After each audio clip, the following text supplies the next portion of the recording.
શપથ ગ્રહણ બાદ દિલ્હીમાં હલચલ તેજ બની ગઈ છે। ઉત્તર પ્રદેશના સીએમ યોગી આદિત્યનાથ અમિત શાહને મળવા પહોંચ્યા છે। રાજનાથ સિંહ પણ સીએમ યોગી સાથે મુલાકાત કરશે।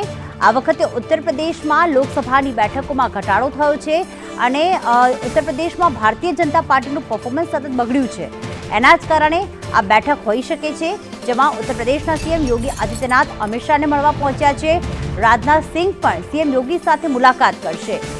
અમારા આઉટપુટ હેડ મનીષ પુરોહિત જોડાઈ ગયા છે। મનીષ, આ મુલાકાત પાછળનો મુખ્ય એજન્ડા શું હોઈ શકે છે?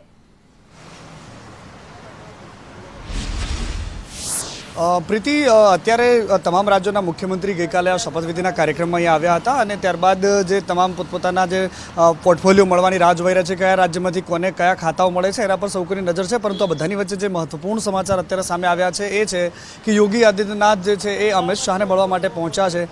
એની પાછળના ઘણા બધા કારણો પૈકી એ પણ એક ચર્ચામાં છે કે આ વખતે ઉત્તર પ્રદેશમાં જે ભારતીય જનતા પાર્ટીનું નબળું પરફોર્મન્સ રહ્યું છે એને લઈને પણ ખાસ કંઈક વિશેષ ચર્ચા થઈ શકે છે એવું પણ માનવામાં આવે છે। એની સાથે સાથે ત્યાં રાજનાથસિંહ પણ પહોંચવાના છે। રાજનાથસિંહ ઉત્તર પ્રદેશના મુખ્યમંત્રી રહી ચૂક્યા છે, ઉત્તર પ્રદેશની રાજનીતિને ખૂબ સારી રીતે જાણે છે અને એની સાથે સાથે હવે ઉત્તર પ્રદેશના સંગઠનના માળખામાં કયા પ્રકારે ફેરફાર થઈ શકે છે એના પર સૌ કોઈની નજર છે। કારણ કે જે આ રિઝલ્ટ આવ્યું છે એના સામાજિક અને રાજકીય જે ઢાંચાને ઉત્તર પ્રદેશના બદલાવ માટેના સંકેત આપી રહ્યું છે, એમાં કોઈ જ બેમત નથી અને એટલા જ માટે હવે ઉત્તર પ્રદેશ સરકારમાં પણ કંઈક નવા જૂની થાય અથવા તો સંગઠનમાં કોઈ મોટા ફેરબદલ થાય એ પ્રકારેની તકતો તૈયાર થતો હોવાની સૂત્રો દ્વારા માહિતી મળી રહી છે પ્રીતિ। પરંતુ એ વાત નિર્વિવાદિત સત્ય છે, કારણ કે જે ઉત્તર પ્રદેશમાં જે રિઝલ્ટ આવ્યું છે એના જ કારણે ભારતીય જનતા પાર્ટી આ વખતે એનડીએની સરકાર બનાવવા માટે મજબૂર થઈ છે। અત્યાર સુધીમાં જે પ્રધાનમંત્રી મોદી પોતાના દમ પર, ભાજપના દમ પર જે સરકાર બનાવતા હતા એની પાછળનું સૌથી મોટું કારણ ઉત્તર પ્રદેશ હતું। ઉત્તર પ્રદેશ હંમેશાથી 2 ટર્મથી લગાતાર 2014 અને 19માં ભાજપની સાથે રહ્યું,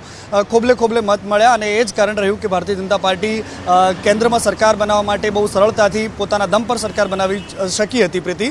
પરંતુ આ વખતની પરિસ્થિતિ કંઈક અલગ છે ને એટલા જ માટે હવે આ બેઠકો ચાલી રહી છે। આવા સમાચારો આપણને વારંવાર મળતા રહેશે કે હવે ઉત્તર પ્રદેશમાં શું થાય છે એના પર સૌ કોઈની નજર રહેશે। આભાર મનીષ તમામ વિગતો માટે।